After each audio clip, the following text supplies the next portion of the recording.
Salut! La suite de cette petite vidéo, on a parlé de ce qu'il y a à semer au mois de mai, maintenant ce qu'il y a à planter au mois de mai. Au mois de mai, fais ce qui te plaît. Donc c'est vrai qu'on est en retard de pas mal de choses. On arrive là maintenant, le dernier week-end du mois d'avril. On est au mois de mai, on y va, c'est parti. Alors le meilleur, hein, bien sûr, ce qui est important, c'est que là on va pouvoir rattraper un petit peu le temps perdu de ce qu'on n'a pas pu semer au mois de mars et au mois d'avril, directement dans nos jardins en pleine terre, dans nos potagers. Alors bien sûr, là ce que j'avais dit déjà sur la vidéo, ce qu'il y a à semer au mois de mai, je redis la même chose. Là pour l'instant, si vous n'êtes pas encore sûr de pouvoir planter, eh ben, continuez à nettoyer vos sols, que vos sols soient bien propres, bien nets. Parce que c'est vrai que comme on a été déçus pas mal de tout le mois d'avril, c'est vrai que bon voilà, faut qu'on soit prêt. Donc si on arrive dans notre potager et puis c'est enherbé et tout, puis qu'on est déjà découragé, voilà, c'est pas terrible. Donc là, préparez, continuez à nettoyer. Je vous l'ai dit la dernière fois, si vos sols sont gorgés d'eau, marchez pas sur vos planches, marchez sur les côtés, vous nettoyez, vous mettez bien alors une petite bâche pour éviter que ça s'enherbe ou pas, comme vous voulez, mais soyez prêts, ça c'est le plus important. Comme ça vous allez rattraper le temps perdu, puis vous allez vous remonter le moral sans problème, parce que de se dire j'ai pas pu faire ça, hein, je l'ai vu dans vos commentaires, et ce qui était bien c'est que les commentaires étaient vraiment dans nos quatre coins de la France, en Belgique et autres, hein, partout dans tous les pays francophones. Et c'est vrai que c'est super intéressant pour toute la communauté de se dire bah, je suis pas le seul et tout, et ça remonte le moral à tout le monde. Alors qu'est-ce qu'on va planter au mois de mai? Eh ben, au mois de mai, fais ce qui te plaît, donc on plante ce qu'on veut. Là, on va parler des salades. Alors là, les salades, bon, vous avez peut-être commencé à faire vos semis, c'était pas terrible, vous continuez à faire vos semis, mais allez chez les petits producteurs, achetez des micromottes.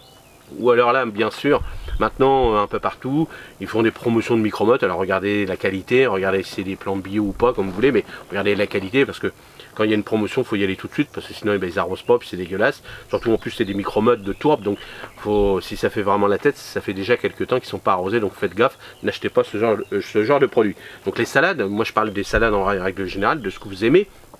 N'hésitez pas, quand vous avez fait des semences, par exemple, de mélanger, à faire un rang, un sillon de semences de salade mélangée, vous ferez de la salade à couper. Et de l'autre côté, vous ferez vos salades propres, hein, feuilles de chêne, laitue, ce que vous voulez, hein, les couleurs, tout ça comme vous voulez. Mais c'est important, là, vous pouvez planter alors, là, au mois de mai. Alors, ce qui est important aussi, c'est de savoir que les salades, on peut les planter où on veut. C'est-à-dire entre, si vous avez planté, on va parler des tomates, tout ça, entre les tomates, le temps que ça pousse.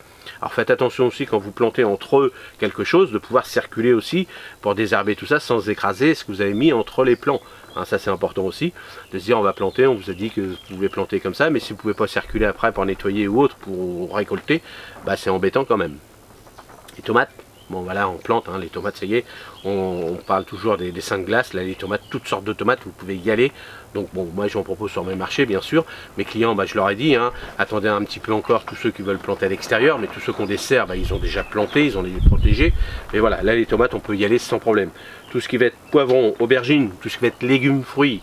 Alors là, j'ai le melon aussi, hein, tout ce qui va être tout ça. Bon, alors, le melon, moi chez moi dans le nord de la France, c'est pas terrible. Mais quand on a des serres, tout ça, on s'amuse. Hein, bon, testez, hein, si vous voulez, vous avez de la place, allez-y sans problème. Les poivrons, hein, tout ce qui va être pas poivron, mais piment, tout ça, allez-y, c'est la même chose. Là, on peut y aller. Choisissez des bons plants. Alors, vous pouvez avoir différentes tailles. Alors, j'ai vu des trucs, des fois des plants à 10 balles. Bon, moi, personnellement, je n'achèterais pas un plant à 10 balles parce que les gros, quand il est énorme, ça veut dire qu'il sort de serre. Il a été fait au mois de janvier. Vous allez mettre ça chez vous. Bon, vous allez perdre, si vous en achetez 10, ça fait beaucoup quoi. Hein. Alors est-ce que vous adorez le poivron, tout ça, est-ce que ça vaut le coup?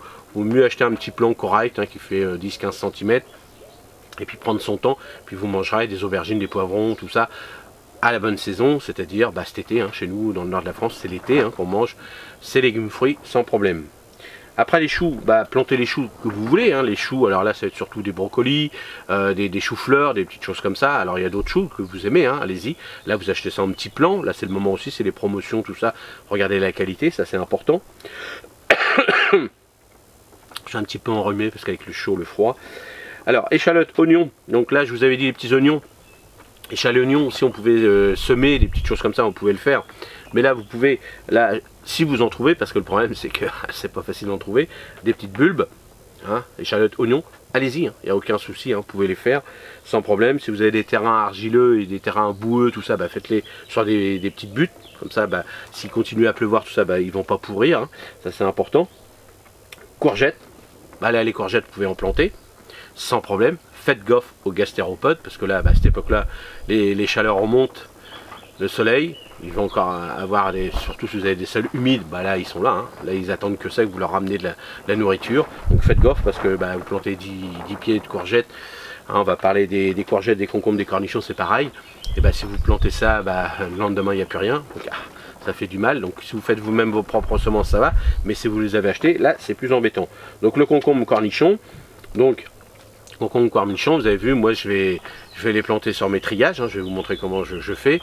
Et sur le triage, sur mon grand truc, ma pergola que j'ai fait, c'est l'avantage de pouvoir cueillir correctement, puis pas perdre de place, que ce soit étalé directement dans mon potager. Et pendant ce temps-là, je peux faire autre chose. Les courges, alors là on commence tout doucement les courges. Là tranquille, si vous avez acheté quelques plants, tranquille. Faut mieux les semer, hein, mais là on n'est pas, voilà, ça dépend des régions, ça dépend de tout ça, mais plutôt fin mai, hein, mais là on commence, vous voyez, c'est en fonction de vos régions, vous pouvez y aller, tout ce qui est courge, tout ce qui est cucurbitacé en plan, c'est-à-dire que par rapport à la semence, vous allez gagner 15 jours à peu près, donc faites attention en fonction de vos régions, en sachant qu'on récolte tout ça à l'automne, donc vous voyez, vous calculez, donc vous voyez, il faut 4-5 mois à peu près pour récolter, donc mai, juin, juillet, à août. Vous voyez, là on arrivera au mois d'août en fonction des régions, donc vous voyez, on peut décaler d'un mois en plan, je parle bien en plan, hein, donc à voir comment vous faites d'habitude. Si vous ne savez pas trop, demandez à vos voisins s'ils le font tout le temps, hein, donc voilà.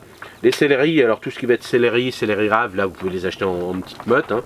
Hein, c'est embêtant à faire en semis, hein, les céleris, tout ça, c'est vrai que c'est embêtant, donc si vous en mangez pas beaucoup, autant acheter 3-4 plants comme ça, c'est bien. La plantation d'artichauts, là on peut y aller aussi parce que les sols sont chauds, hein, les artichauts, il faut énormément de place, hein, attention, c'est 1 ou 2 mètres carrés à peu près, c'est très haut, ça pique un peu, donc faites attention aussi, ça prend énormément de place. Et puis là, la plantation de poireaux, si vous trouvez des poireaux, de la porrette, là on commence aussi à en planter sans problème, donc ça va être un peu plus difficile, on va trouver surtout la porrette au mois de juin, juillet plutôt qu'au mois de mai, ça va pas être facile, mais en fonction des régions, là vous regarderez où vous êtes, et bien sûr il faudra regarder la qualité. Donc là j'ai déjà fait ma petite liste, dites-moi vous s'il y a encore d'autres choses que vous allez planter. Alors bien sûr je parle que des légumes, je pourrais parler des aromatiques, hein, là on est sous le tunnel des aromatiques. Les aromatiques, là vous plantez toutes les aromatiques que vous voulez. Les semences vous pouvez en faire aussi, vous pouvez faire ce que vous voulez au mois de mai, fais ce qui te plaît, il n'y a aucun souci. Bien sûr que si vous avez du mal à trouver des graines et tout, autant acheter un petit plant, parce que c'est vrai que bon, les plants d'aromatiques, quand on en plante, les persils, les choses comme ça, donc si vous adorez le persil, vous en consommez énormément, 2 plants, comme ça il y en a un que vous coupez, le temps que l'autre soit coupé, l'autre il est reparti, vous voyez, vous faites ça, hein, comme ça, les ciboulettes, tout ça c'est pareil, et puis après d'autres plants, les plants de thym, des choses comme ça, on va pas prendre énormément de temps, on prend quelques branches pour faire des grillades, des choses comme ça cet été, donc on le fait sécher avant tout ça, donc voilà, vous regardez par rapport à ça, vous faites un coin, alors toujours, hein, je dis toujours, la plantation d'aromatiques c'est un coin, on va dire, de tout ce qui est herbe de Provence, allez, on va dire herbe du sud, on va dire, comme ça, tout ce qui va être le thym, sarriette, romarin, les sauges, qu'est-ce que je vois, les origans, les choses comme ça, ça va être plutôt dans un coin bien drainé, bien au soleil, en fonction des régions bien sûr.